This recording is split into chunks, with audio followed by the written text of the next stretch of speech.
안녕하세요. 코인 알려주는 남자입니다. 비트코인 가격이 42K 초반대에 위치하고 있고 알트코인들도 돈들의 대부분이 비트코인 인스크립션 관련된 곳으로 몰리다 보니까 전체적으로 비트코인과 알트코인들이 잠잠한 분위기를 형성하고 있습니다. 앞으로의 방향성에 대해서 이야기를 해보고 반 에크 CEO가 비트코인의 최고점에 대해서 인터뷰를 했습니다. 언제 최고점이 오는지, 왜 그런 분석을 했는지 같이 살펴보도록 하겠습니다. 먼저 비트코인 CVD상으로 봤을 때 오더북이 많이 비어있는 모습을 확인할 수 있습니다. 가장 큰 특징이고요. 40K에 일부 매수벽들이 올라와 있지만 이 부분 같은 경우는 약한 매수세이기 때문에 앞으로의 방향은 저번에 말씀드렸던 것처럼 이 44K 위에 구축되어 있던 갑자기 나타났던 이 매도벽들을 뚫는지 못 뚫는지 이런 부분들을 보는 게 아직까지도 여전히 주요하고요. 중요한 거는 며칠 동안 비트코인이 횡보하고 있고 또 변동성을 줄여가고 있는 그런 단계다. 이 말은 첫 번째로는 쉬어가고 있는 단계고, 두 번째로는 조만간 변동성이 크게 확대될 가능성이 있다, 이렇게 보시면 되겠습니다. 제가 변동성의 확대에 대해서 말씀을 드린 이유가 이 선물 맵을 보게 되면 알 수 있는데요. 횡보를 조금 오래 하다 보니까, 오래란 표현이 맞는지는 모르겠는데 횡보를 하다 보니까 또 롱 포지션과 숏 포지션이 다시 구축이 되고 있는 모습을 확인할 수 있습니다. 보시게 되면 숏 포지션들이 43K와 44K 라인에 아주 강력하게 구축을 하고 있는 모습을 확인할 수 있고요. 또 롱 포지션 같은 경우도 41K와 42K 사이에 구축이 되고 있는 모습을 확인할 수 있습니다. 최근 한 달, 두 달 정도는 이 선물 청산 히트맵에 있는 이 진한 포지션들이 대부분 다 변동성의 고점이자 저점이었기 때문에 앞으로 어떤 움직임을 보일지는 살펴봐야 될 것 같고요.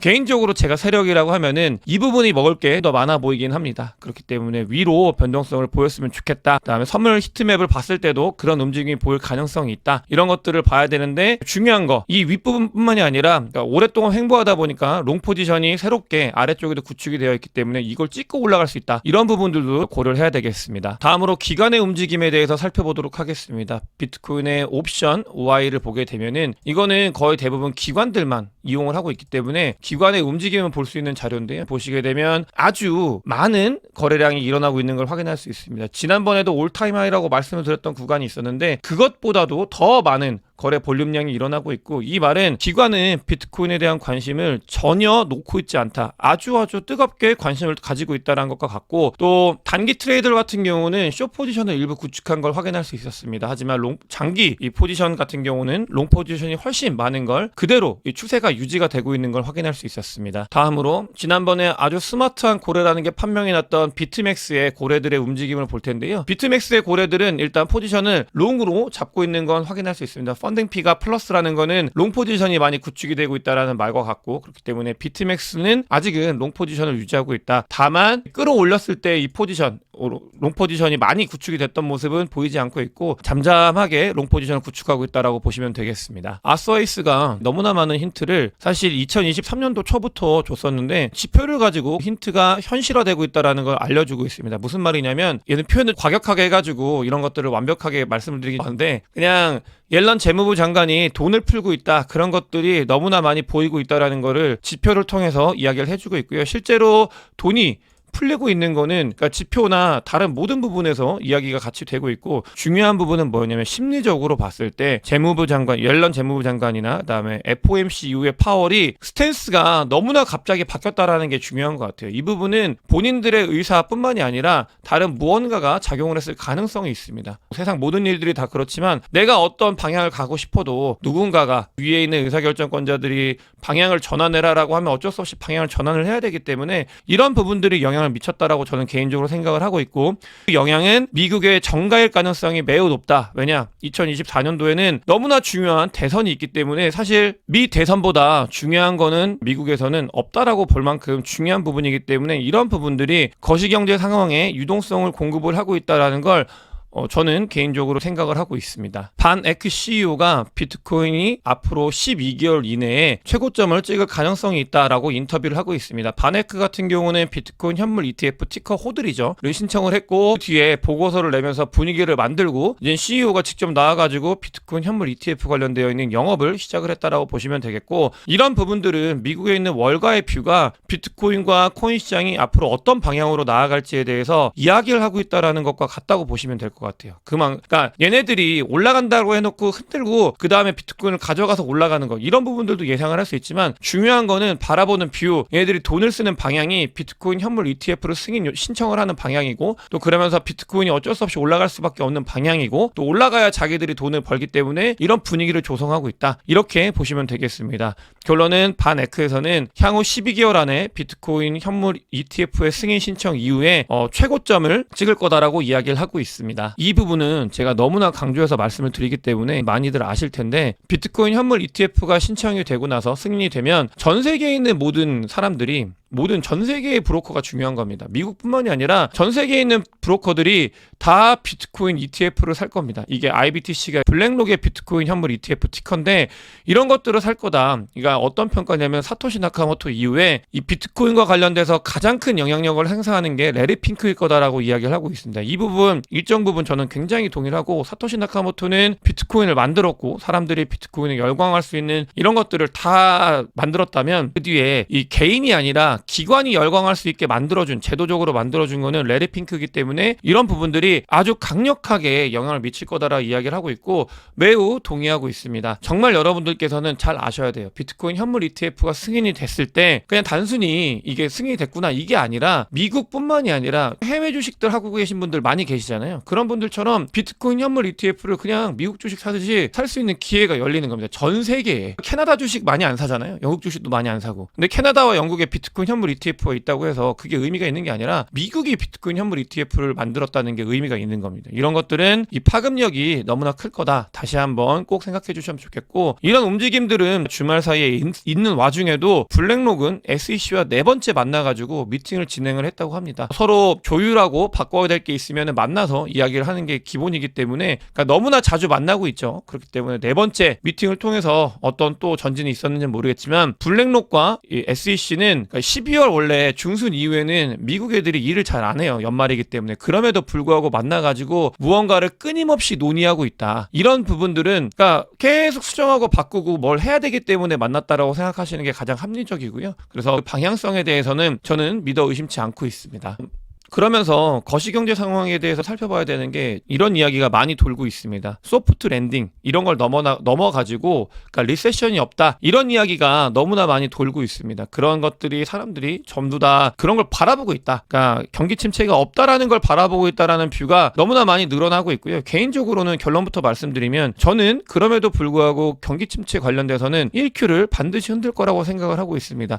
여러분들께서도 잘 한번 생각해 보셔야 돼요. 비트코인이나 알트코인이 갑자기 급격하게 올랐을 때 이런 포모를 느끼셨잖아요. 근데 사실은 전에 너무나 오랫동안 포모를 느끼지 않게 준비할 수 있는 기간이 많이 있었거든요. 그런 것들처럼 이렇게 막 달려들었을 때는 이게 앞으로도 계속 갈 것 같아 보이지만 저는 절대 그런 일들은 자산시장에서 특히나 이런 것들을 한 번씩 꺾이고 가는 게 당연하다고 생각을 하기 때문에 이런 노 랜딩, 소프트 랜딩 이런 것들이 조금은 위험스럽게 받아들여야 되는 부분이다라고 생각을 하고 있고요. 월스트리트에서도 그 이야기를 하고 있습니다. 너무나 많은 사람들이 소프트 랜딩을 이야기하고 있다. 그렇기 때문에 그런 부분들이 오히려 염려가 된다라는 이야기를 하고 있고 저는 개인적으로 동의를 하고 있습니다. 그 이유는 뭐냐면 금리 인하를 한다라는 거는 경기가 좋아지지 않았기 때문에 금리 인하를 하는 거거든요. 금리 인하 이후에 일어났던 일들은 뭐냐? 그 뒤에는 고용이 좋아지지 않습니다. 고용이 좋아지지 않으면 사람들이 쓸 돈이 줄어들기 때문에 그런 부분들에 의해서 경기 침체가 유발이 되고 또 신용경색이 오고 그래서 그런 부분들이 이 시장에 안 좋은 영향을 미칠 거기 때문에 어떤 식으로든 개인적으로는 1Q 정도에는 좋지 않은 모습을 보일 거다. 이런 것들을 아직도 생각을 하고 있고요. 만약에 이게 아니라고 하면은 저는 제가 가지고 있는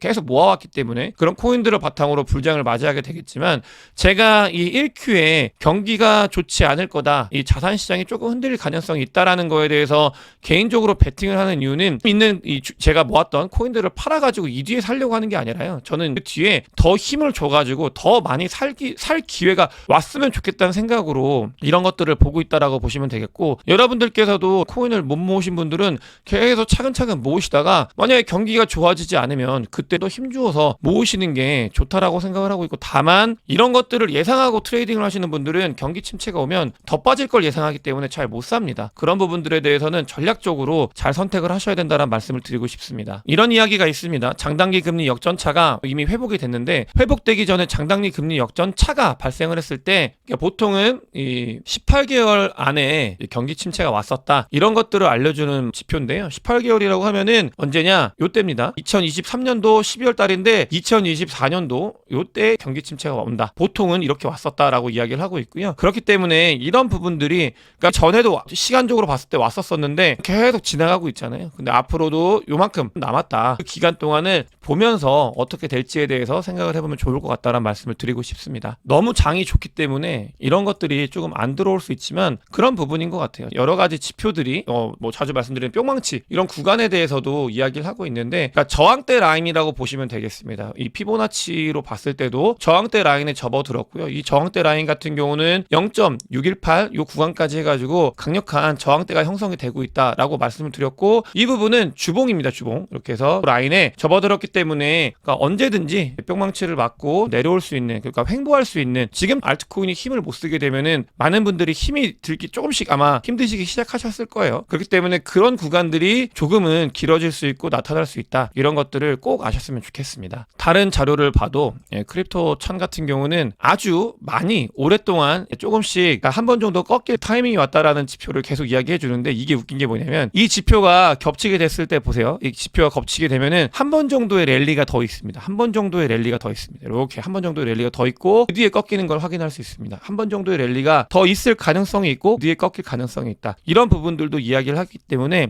단기적으로 이런 것들을 완벽하게 예측하는 건 사실 굉장히 어려워요. 그래서 여러분들께 제가 추천을 드리는 방향은 그러니까 매수 매도를 임할 때 저는 나눠서 사는 걸 굉장히 좋아하는 편이거든요. 그렇기 때문에 정해진 기간 안에 본인이 가지고 있는 것들을 나눠서 모으시다가 만약에 이런 하락 횡보 이런 것들이 시작이 되고 뿅망치가 시작이 됐다라고 느껴지시면은 그때 모으시는 걸 또 힘줘서 모으시는 거 이런 부분들을 추천을 드립니다. 이렇게 해야 만약에 이 뿅망치 구간이 오지 않더라도 내가 가진 자산을 가지고 불장을 맞이할 수 있기 때문에 놓치면 억울한 부분은 본인이 감당을 해야 되잖아요. 그래서 그런 부분들도 전략적으로 잘 판단을 하셨으면 좋겠고요. 알트코인 관련돼서 제가 아까 말씀드렸던 거 한 번 정도 더 왔다가 뒤에 갈 수 있다. 그 구간에 대해서 많은 사람들이 분석을 하는데 저항대를 뚫었습니다. 그러면서 기술적인 지표를 봤을 때 아직까지 베어리시한 경우가 없다. 불리시할 수밖에 없다라고 이야기를 많이 하고 있고요. 그렇기 때문에 비트코인은 만약에 이대로 잘 가격이 유지가 된다고 하면은 알트코인에 돈이 몰릴 가능성이 있고 실제로 여러분들께서 인지하신 분들도 계실 거예요. 알트코인 중에서도 BRC 관련돼서 비트코인 인스크립션 관련되어 있는 코인들이 너무나 많이 폭등을 하고 있습니다. 돈이 다 글로 가고 있어요. 사실 알트코인에 돈이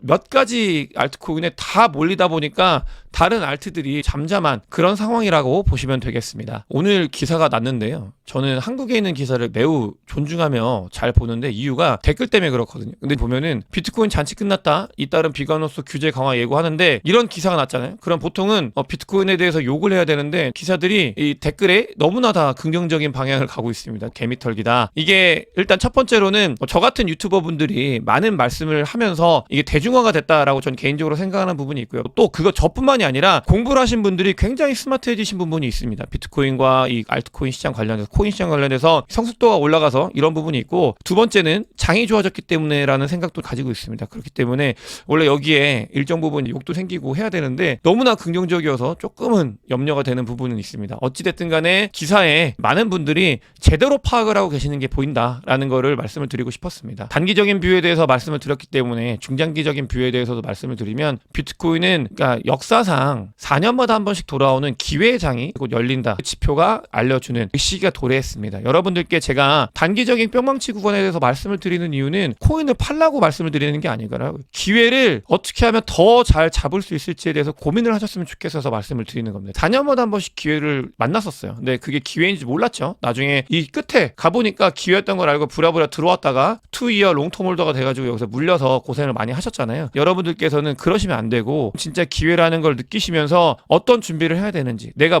어떤 종목을 어떻게 사야 되는지에 대해서 전략적인 그런 준비를 하셔야 된다. 기회가 곁에 다가오고 있다는 걸 꼭 아셨으면 좋겠습니다. 제가 말씀을 드리는 이유는 여러 가지 지표를 봤을 때 이번 불장이 아주 큰 메가 불장이 될 가능성이 있어 보이기 때문입니다. 오랫동안 하락 횡보했는데 하락 횡보한 기간이 다른 기간들보다 이 메이어 멀티플 자료를 봤을 때도 훨씬 월등히 깁니다. 이 준비한 기간이 월등히 길기 때문에 이런 것들을 봤을 때 다음번에 에너지가 너무나 많이 축적이 되어 있고 이 추측된 에너지 플러스 비트코인 현물 ETF 플러스 FASB 이 세법 바뀌는 거 플러스 기관들 자금 통 들어오는 거 플러스 전 세계에 있는 브로커들이 돈 들어오는 거 하면 저는 메가 불장이 올 수 있는 가능성에 대해서 베팅을 하고 있기 때문에 여러분들도 준비를 하셔야 된다는 말씀을 드리고 싶고요. 실제로 장이 좋아졌지만 여길 바라고 들어온 건 아니에요. 여러분들께서 꼭 아셔야 되는 건 이걸 바라고 들어온 게 아니라요. 이걸 먹기 위해서 들어오는 겁니다. 이걸 먹기 위해서. 그렇기 때문에 절대 늦은 게 아니다. 준비를 잘하게 되면 이 공백지가 다 될 수 있다라는 거를 여러분들께서도 정말 잘 생각을 많이 하셔야 되고요. 그렇기 때문에 갈 길이 아직도 너무나 많이 남아있다라는 거는 뭐 여러 가지